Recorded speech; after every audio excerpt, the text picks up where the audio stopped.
Before having a look at watch group antibiotics, what I would recommend is please go and watch Ye Jawani Hai Diwani because of that iconic scene between Ranbir Kapoor and Deepika Padukone where they are having a fight between Phantom of the Opera at Broadway is good or in Maratha Mandir DDLJ is good.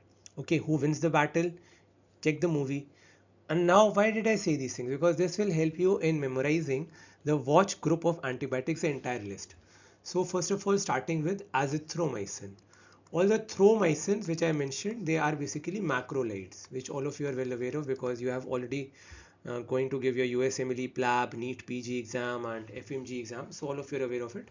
So without wasting further time, I'll directly go to the first choice. So azithromycin is the first choice in a number of treatment in a number of diseases. First of all is cholera. Okay, all of know cholera, very well aware of. Then enteric fever. Okay, then gonorrhea, which is a sexually transmitted disease. In the similar lines of gonorrhea, we have another disease which is sexually transmitted infection transmitted to chlamydia trachomatis. What is it called as? Yeah, do let me know in the comment section. Trachoma, okay, and yours. Fine.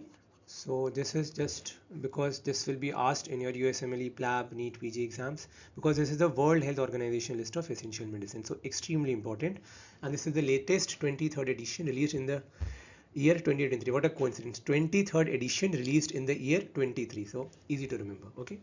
So it is a second choice in the case of acute invasive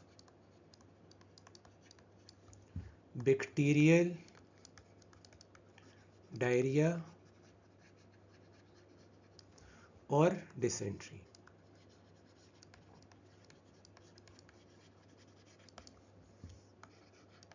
And gonorrhea.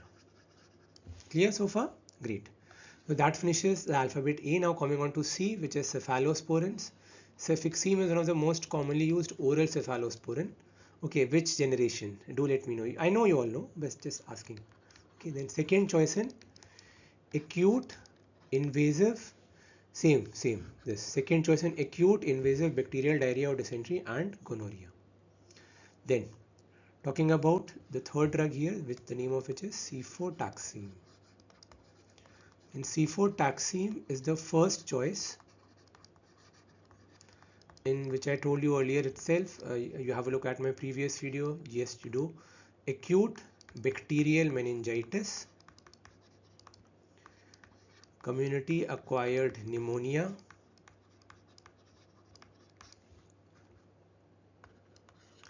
complicated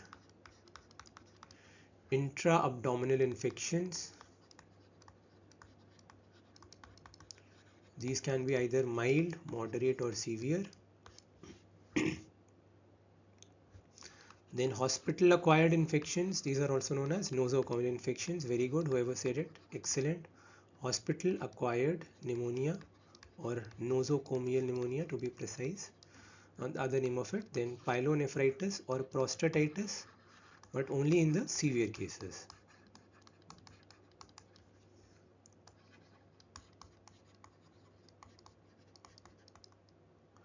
Prostatitis, yeah, severe case.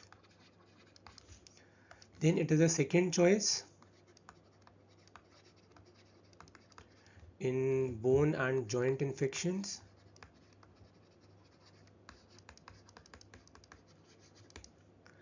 Pyelonephritis or prostatitis, I just mentioned here. This was in severe, this is in mild to moderate. Last but not the least, sepsis in neonates and children.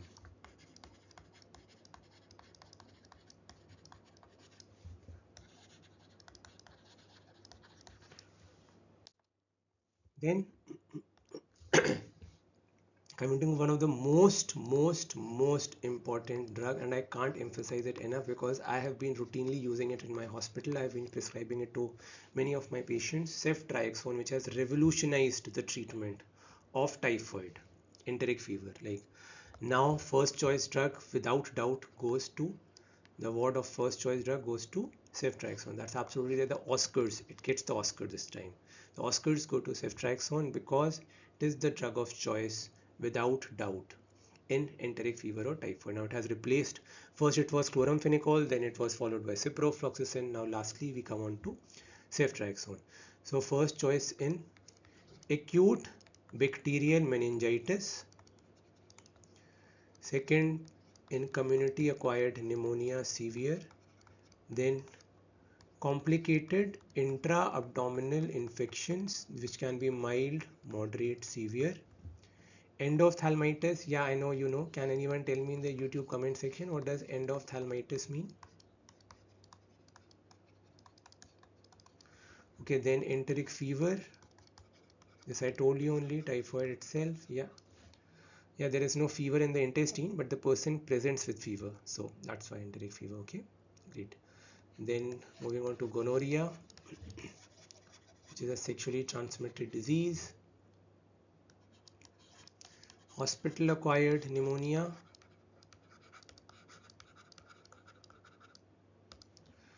necrotizing fasciitis,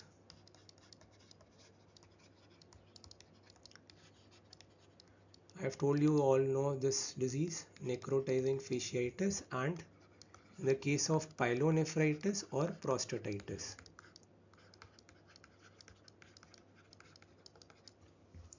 Severe case. Okay, great.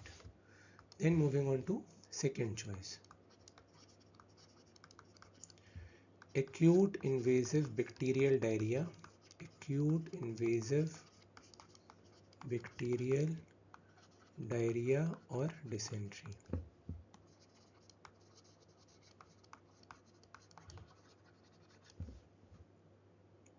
Then bone and joint infections.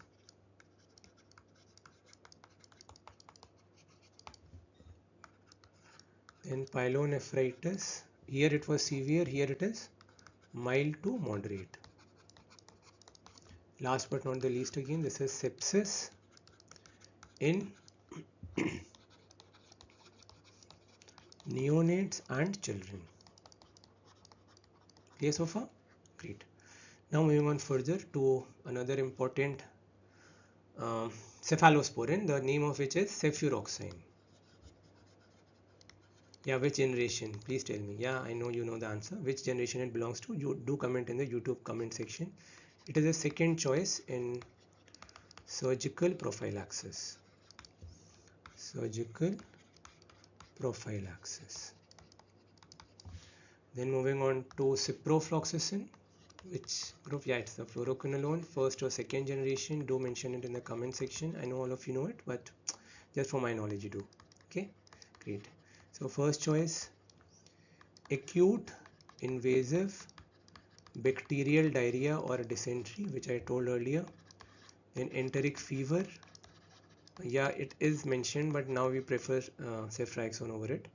Then it can also be given in the case of low risk febrile neutropenia. Yeah, please do mention me the clinical features of febrile neutropenia. I'm quite sure all of you are aware of it. Yeah, but I would prefer if you could just mention it. Okay. Then pyelonephritis or prostatitis, mild to moderate. Then it is a second choice drug in cholera. So here you have two C's to remember, cefuroxime C, but ciprofloxacin, but this gets confused. Just remember this. You have to, understand this, complicated intra-abdominal infections, which can either be mild or they can be moderate. Clear so far? Then coming on to the third, thromycin. I told you thromycin. There is a macrolide antibiotic. Okay, clarithromycin. Okay, therapeutic alternatives obviously are erythromycin. Just throw it. Thromycin. Yeah. Original sin film, Angelina Jolie. Thromycin. Mycin. Original sin. Yeah. It's an easy way to remember it. Yeah. Okay. So first choice. First choice in community acquired pneumonia. Severe, and it is a second choice in pharyngitis.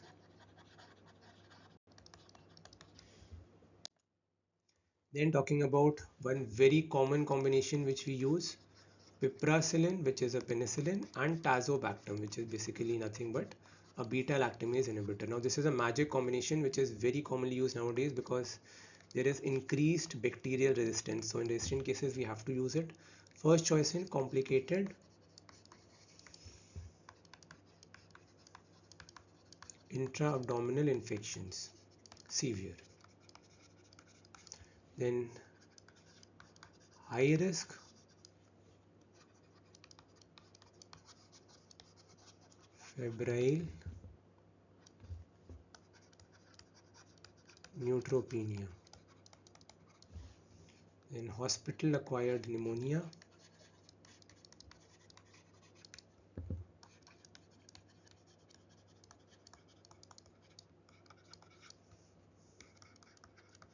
Necrotizing fasciitis. Clear? Great. Then moving on to vancomycin. Yeah, please do let me know it belongs to which group of antibiotics. I'm sure all of you know, but just asking for my knowledge. Second choice for Clostridium difficile infection, which causes pseudomembranous enterocolitis. Okay. Now we have finished all of it, so we'll just conclude this video with talking about a complementary list. In complementary list, we have two antibiotics. First one is a cephalosporin by the name of ceftazidime. It is the first choice drug in the treatment of endophthalmitis. Endophthalmitis, first choice. And in complementary list, the second drug is meropenem. Therapeutic alternatives, yes, very good, excellent. Imipenem and cilastatin. Do let me know why is cilastatin given. It inhibits which renal dehydropeptidase 1 or 2? Meropenem, meropenem. Okay, this is the second choice in the case of acute bacterial meningitis in neonates. Then in complicated intra-abdominal infections,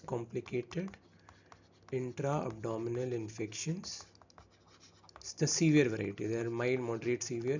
Do tell me the classification. I'm sure all of you know, but I want to know it. So high risk febrile neutropenia,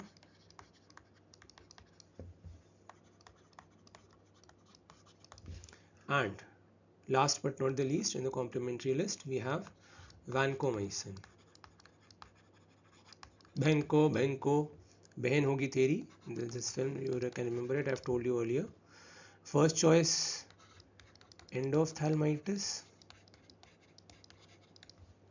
and necrotizing fasciitis. Second choice